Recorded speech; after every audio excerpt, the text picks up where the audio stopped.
Good morning, Shayla from Making Lemonade from Lemons, and today is day 2 of trying to get the garden stuff cleaned up and organized. And so yesterday we got plants moved, and Nick mowed the areas and stuff like that that we needed to get cleared off. And then so what we're gonna do today is we're gonna put landscape fabric back down where we want to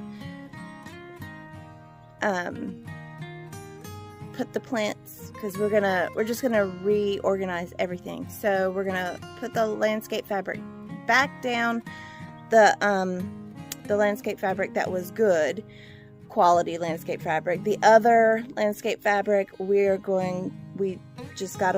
did away with that, and we have some new landscape fabric that is the same quality as the kind that we kept. So some more of it, so that we can get it all taken care of. So that is the plan for today. It does look much better already, although there are still some areas, but my kids were mostly doing things by themselves while I was inside baking bread and stuff. I did come out a couple of times, but for the most part they were doing everything by themselves. So for the most part they did great. And so I'm going to be out here and I'm going to be helping them get this landscape fabric put back down. So I'm going to turn you around. I'm going to show you where we're going to put it, which is going to be pretty much where we had it before, but we're going to overlap everything, and then we're going to put the plants back. And so I'll show you what that's going to look like. Okay, so we have a little bit of an area right here that we're going to have to clean up a little bit more.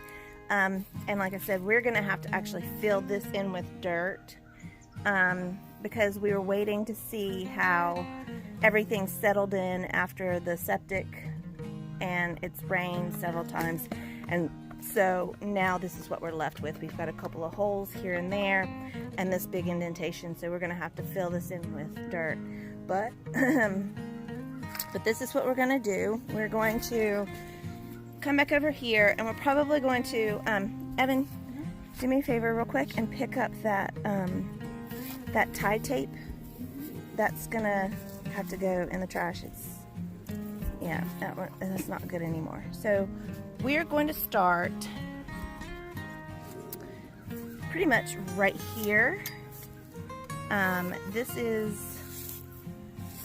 There is and I'll have to have my oldest one come and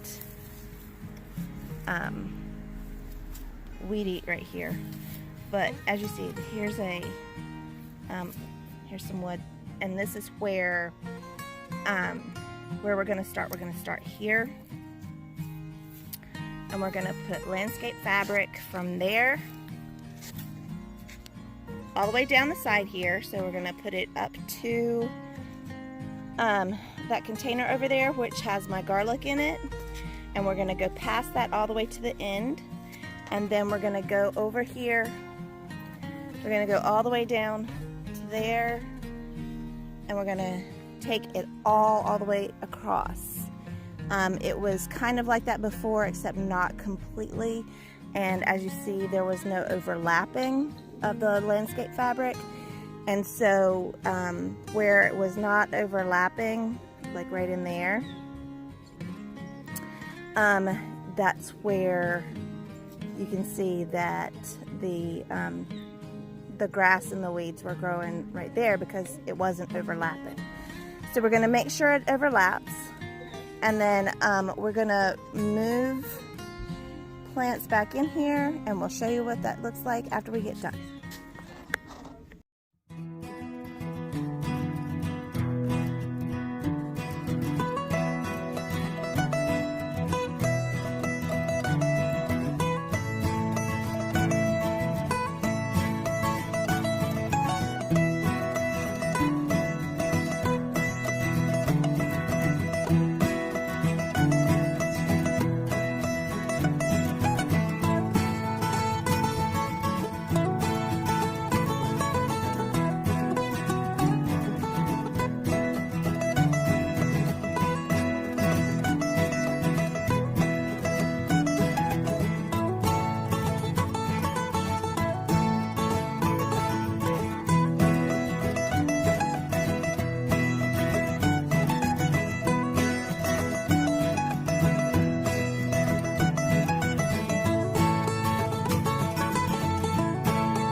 Okay guys, so this is what we got done today.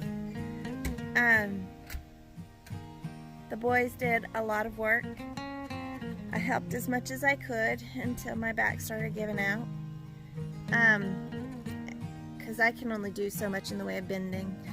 And I did help carry a few of the bags here and there too, but I can only do so much of that too. So let me just show you guys. I'm gonna give you a short tour of what we did. We left the tomato plants as close to the T-post as possible.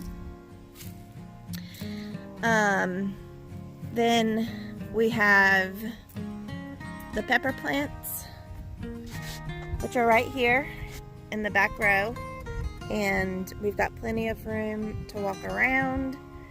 And there's my garlic in between, and then we put the different peas here in front of the peppers, and then here's some mustard. It's a mustard mix. There's Mizuna, there's tatsoi, and then there's the collards. I don't think any of my Orak, however you say it, I don't think any of it ever came up. But anyways, that's okay. If it didn't, it's fine. I'll just go with what we got. Then there's one of my pea plants also, which I should have had that moved over a little bit more too. That's okay. It doesn't need to be super close together anyways. Then I have my turnips over here, and then there are my parsnips, and then my lettuce mix, and then this is broccoli, cabbage. There's